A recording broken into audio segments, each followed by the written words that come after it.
somebody wants to change those, they gotta come up with some pretty good ideas why it should be changed. Yeah. I mean, some of the points that get lost in the political drama that seems to go on in this county and is going on more now than it has ever in the past are the practicalities of this project. I mean, if you took 20,000 square feet of that 44,000 square foot building, which we have totally paid for, yeah, and you invested $600,000 into renovation, you're talking of a cost of $30 a square foot. Representative McConkey, can't build a building for that. Representative McConkey was talking about a pole barn for the buses, which I doubt is going to come in at much less than $30 a square foot, and is certainly not going to be a cement block building with any sort of life expectancy to it. I mean, if we did nothing other than tear down the two wings and put the building into mothballs, with the exception of the pellet boiler room and the maintenance area, if you will, we would have free space, or space that's totally paid for, yep, for whatever needs might happen in the next 20 years. There's this sense in this that I got in the building committee meeting that we don't care what happens 20 years from now. Well, we're suffering the results of what happened 20 years ago currently. So I think it's important for us to look at those numbers and look at them rationally, as opposed to in this sort of amorphous political notion of the growth of government out of control, space uses, and all these, this hyperbole, which is just ridiculous. And look at the actual dollars and what are the uses for space that we might need in the future, and what is the cost to carry that forward. I mean, yeah. Just be practical for a change as opposed to political. Damon. Couple questions. Is Maynard Thompson? It's not Maynard Thompson who would be calling us as the chairman of the Republican Committee. No, he had nothing to do with it. Okay. It would be Betsy Patton. Betsy Patton. And question for Asha is: you said that you recently became aware of the 501c3. Can you elaborate when exactly you became aware of the 501c3? That was when Commissioner Solomon was going to the meeting last week. She told me she was going to she said she's going to a meeting. I said, what meeting are you going? She said a 501c3 meeting.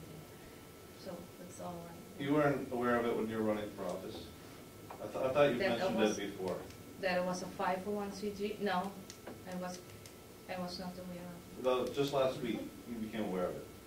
Yes, when Commissioner Solomon mentioned that she is going. You have various groups and various boards, and I don't know everything what there is out there.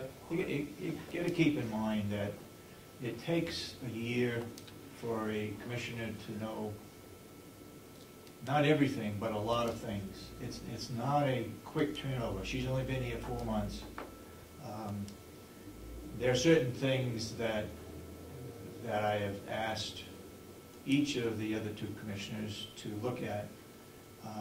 Dorothy's looking at, Commissioner Solomon is looking at the sewage treatment plant, and Commissioner Kenny is looking at the water department, all the way from the wells to the people down in the village paying their fair share for the water, what's being used, is it sufficient, do we have a large enough storage tank, and so forth. And the sewage also depends on the laundry, as to whether the sewage treatment plant can handle the laundry. So they've got certain responsibilities, I think, and they've agreed to do those. So I think they need to meet with the appropriate people to find out whether we can do our laundry in-house, or if we can't, depending on the water, depending on the sewer. Okay. Yes, Mr. Chairman. It seems we've gone into public comment. So Yes, we have, I guess. A couple of questions. You made a motion and voted on changing the health insurance for the non-union employees. Correct. The $1,000 deductible is Right. funded how? Excuse me? The $1,000 deductible is funded how? It's funded by the savings. Our insurance, health insurance is gonna go up 18%, we budgeted 10%, and it's actually gonna be decreased, so there is money in our budget to pay for that 1,000. We have 158 employees, that'd be 158,000, and I mentioned the county is gonna save 110. That's if everybody takes out that $1,000. If each of them takes out, it costs us $1,000 for each of them. We're still very close of breaking even. Actually, the insurance cost is gonna go down under this new system. I know the state's self-funded, but I'm not certain whether or not the county needs to talk with the state insurance commissioner about how to allocate funds. Okay. If you're gonna get into the paying up deductibles, it starts working your way towards being self-insured. So what sort of safeguards do you need to put in place? All I know is other towns are doing it. I Sure. believe Molten Borough's doing it, Bartlett's doing it, and they're saving money as a result of it. Yeah. And Henry, did that come up for a discussion as far as? Well, I asked you that question at last week's meeting specifically. Is there a method by which the county can legally pay that $1,000 deductible? Your argument was the same, it's going to come from savings. Well, yes, it is, but that is not an established method. My worry was the first time you write the $1,000 check because somebody utilizes what the county's willing to do, it's bought into the new policy, and somebody says, where does that $1,000 come from? Because people watch money in the budget. If you're saving money on insurance, you're not spending money on insurance. Does it go into the, where does that money go? Does it go into a general fund? Is there a pool of money that's established for the purpose of paying that money out? It was a question of mine last week. Mhm. Your answer to the same question this week was the same as last week's. I still have the same concerns. I don't think it's as simple as you're assuming it is. And I don't think it's impossible. I just think that you better do some research on this. And as a Okay. follow-up on that, is Primex gonna do the bookkeeping on this deductible? Yes. So we're not They're, gonna, and are you aware that Primex is only gonna take us one more year? right, so we're walking into a situation where we're going to have a bookkeeping or accounting division that needs to, because the deductible isn't paid out as $1,000 check, it's paid Yeah. out in increments of $1,000, and someone has Right. to keep track of that. Yeah. So that's an expense. The insurance company will take care of that this year. This year, right. On a more positive note, we've got Farm Day coming. Last year, I brought up, and I'll bring it up again, that one successful marketing ploy or marketing technique that I've seen used at Common Ground in a number of different places is to have a poster made, enlist the art departments in the high schools to have a contest. It engages the student body, it engages the parents of the students, it engages the community, and at the end of the day, you end up with a new poster every year. If you combine that artwork with putting that artwork on t-shirts, you have a revenue source. And all of a sudden, you start managing this place a little more like the Grateful Dead manage their concerts, where you can actually create revenue for the county while also getting the commitment of the community. Just a suggestion. I may be late in the day for this year. Yeah. And, All done? well, I just, you know, I fully appreciate that all I am is one citizen. I am, in fact, irrelevant. I have no problem with that, Commissioner Kenny. But what you are is not irrelevant. Your actions are making you irrelevant. You need to get yourself in the game. That was my point. Okay. Damon, you had a question? Yeah, I do. In regards to this caucus, I know you don't have the details, but could the Republican members of the commission put a bug in the delegation's ear to make it as public as possible, in the You name mean of it's transparency. caucus? This caucus. We have no say in the caucus. Well, you're Republicans, Yeah. and you're commission members, you're part of the county, and the other question I had was, if they're caucusing about county affairs, would that fall under 91A? Because when Betsy addressed Norm's email and, Norman, I should say, Representative Tregenza, and Representative McCarthy's email, Yeah. they became public documents because they went to Yeah.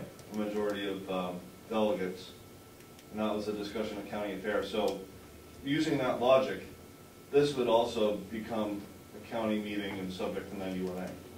No, a caucus. It's not dealing with Republican issues, it's dealing with county issues. You know what, I didn't even hear there was a caucus going on. You What's that? brought it up? There is a I brought caucus it up going on because about Betsy the old called nursing me. home? Yeah.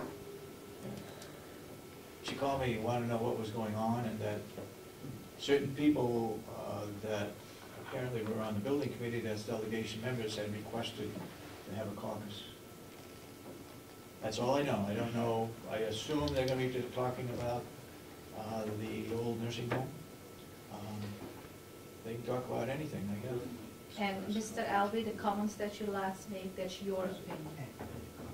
Of course it's my opinion. Yeah, okay. You know, because, you know, Go ahead, you had your hand up. Mr. Albee. okay, I'm not gonna address ignorance. So the problem that we had with the caucus before was that it was a question of whether or not they are protected from 91A as delegates. Because the law, the 91A law protects the legislature, the legislators to caucus so that they can conduct their business in secret in Concord. But does that also work when they're conducting county business? Because it's not addressed in 91A. But there are two schools of thought. One school of thought says that when there are delegates, there are county officials, which are not exempt from 91A. They seem to feel they're in a different school of thought. So they're using the caucus as a tool to, and it wouldn't be public, just so you know. I can't imagine it being I public. don't think it would be either. I could go on about caucus too, but Greg, I have one other question. It was brought up that Commissioner Kennedy is in charge of the minutes, and I was just wondering, are you establishing a policy by which minutes will always be treated? That, you know, written policy that the other members can follow? Because I know that when I worked on a ZBA, we actually did that. We sat down, this is how minutes are dealt with. This is where you can make corrections, when you can make them, and how you post them. We figured it all out. Sat down and said, okay, everybody agreed with this is how we're going to deal with minutes. I highly recommend that, as opposed to any individual commissioner member by fiat saying how minutes will be dealt with, is that a policy will develop. And if you are spending so much of your time on that, I'm wondering, are you developing a policy? Yes, next week we have a new lady coming in, and then we will talk about it. Is that his question? Well, it isn't the quality of the minutes, or it's just the policy of dealing with them. You said that it was, I forget the term you used, but it was an extremely negative term in relationship to the minutes and how they're getting corrected here, they're getting corrected there. And my question is that you said you're spending a lot of time on solving this problem. Are you developing a policy on how to deal with minutes? You know what, you were here at a meeting, I think so, it was maybe a month ago, and I was talking how the minutes should be done. I already talked about Well, it. fine. Oh, Are you developing a policy is my Maureen was question. here. You know, whether you think about it or not isn't my question. I give you credit for Yes, thinking about it. yes, a policy. Okay, so, all right, thank you. We spend too much time correcting the minutes to start off the meeting. I mean, we're wasting probably 20 minutes in the beginning of the meeting correcting minutes. We need to come up with some alternative policy as to how we correct the minutes, okay? Yes? Back to the new building and art, if you would. Yes. Do we not have any government money available for art grants? Grants? Is there not any state government money? It seems to me that when I don't think, yeah. New prison was built in Borough